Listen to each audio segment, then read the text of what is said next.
Bienvenue sur ma chaîne, moi c'est Black Shy. Aujourd'hui on va faire une story time. Alors, on va faire je vais vous raconter une story time. J'ai raté.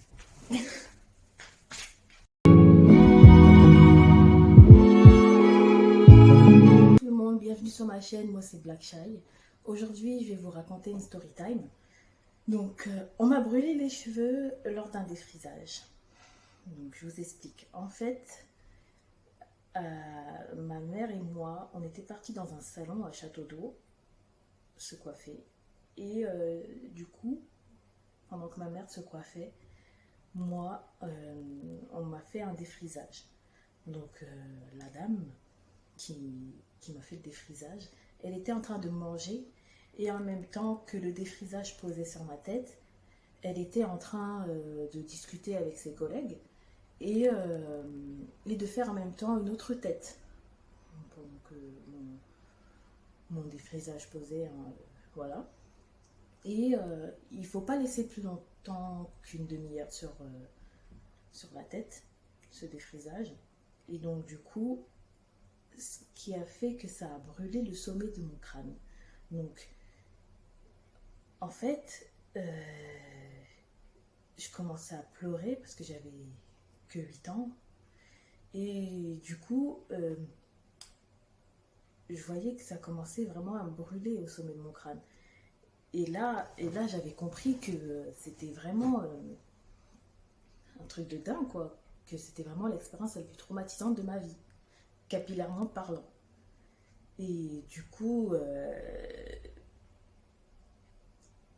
elle était complètement choquée, déboussolée. Enfin, elle savait plus trop quoi dire, la coiffeuse, en fait, face à ma mère et moi, quand elle a laissé trop longtemps le défrisage. Et du coup, bah, voilà, hein, pendant à peu près 10 ans, au sommet de mon crâne, il n'y avait pas grand-chose qui arrivait à pousser, j'avais pas de repousse, enfin, c'était difficile de faire pousser quelque chose au-dessus de mon crâne. Et, et du coup voilà, enfin, c'était vraiment... Pour un enfant, en fait, c'est traumatisant, ça, en fait. Et du coup, on va dire, pendant mon adolescence, c'était pas facile parce que en fait quand on me tressait, j'avais hyper mal au sommet de mon crâne encore. Enfin c'était vraiment quand on arrivait là au bout, j'ai dit mais stop parce que ça me faisait vraiment trop mal. Je disais mais est-ce que vous pouvez faire vraiment doucement ou pas serrer au niveau de la tresse parce que ça me faisait trop mal. Et du coup bah même encore il y a très peu de temps, enfin il y a très peu de temps, à peu près il y a à peu près 5 ans, bah, ça me faisait peur que la coiffeuse commençait à serrer au niveau de mon crâne parce que c'était vraiment une partie sensible de mon cuir chevelu en fait. Et du coup, après, bah, je suis retournée au naturel, fini les défrisages, fini les tissages et tout ce qui s'ensuit. Là, on va dire que je fais des fausses locks, des crochets braids, euh, des tresses, mais j'en fais pas souvent quoi. Et du coup, j'ai le cuir chevelu sensible au fil du temps.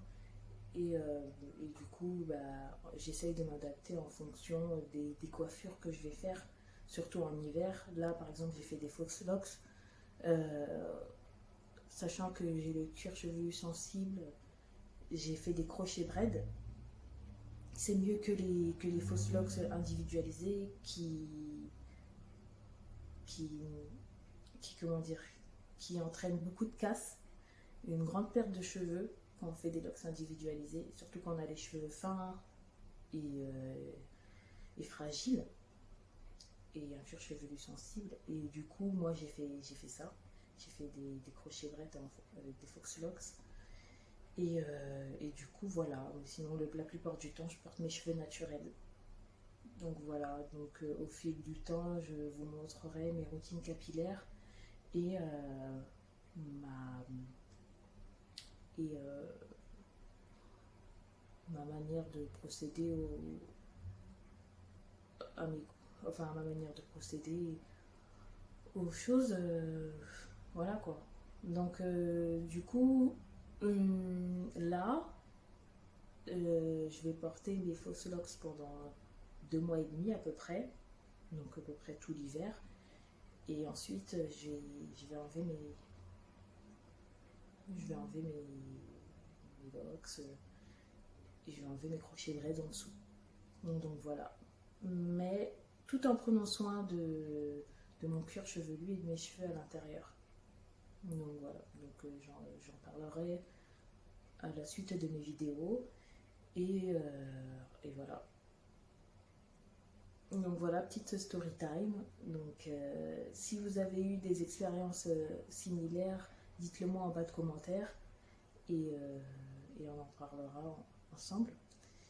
Et si vous avez déjà fait des défrisages quand vous étiez petite aussi, dites-le moi en bas de commentaires et je serai ravie de les entendre.